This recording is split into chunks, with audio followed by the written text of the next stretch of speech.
And you may notice that quite often when I give these talks on a Friday evening, that I don't really spend too much time talking about the theory of Buddhism and the intellectual part, which is just really the realm of thought. Of course, that's part of Buddhism, and you can read about that in books, and sometimes I do go into those more intellectual and ephemeral parts of philosophy of Buddhist life.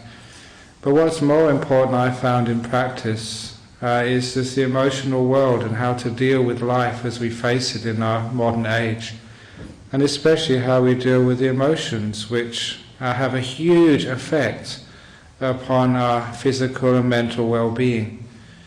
From those emotions, range from despair to raw anger, to inspiration, to love, to compassion, and all those emotions are a very important part of our life. And sometimes the theories and the intellectual abstractions, sometimes they don't address the reality of our emotional world.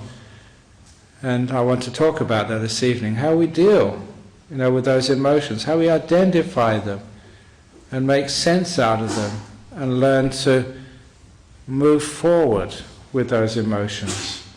Because I do, and also the Buddha identified a distinction between emotions.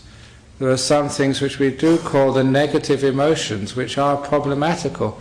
There are things such like grief, being angry, being afraid, wanting revenge, having the broken heart, whatever else those negative emotions are, we realize that they do impinge upon our happiness and our success in life, and they do hold us back from progress. And so those are what we call negative emotions, and there's many more you can include upon in that category.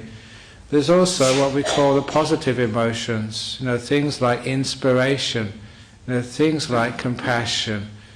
And one of the great positive emotions which too many people forget about is a positive emotion of peace.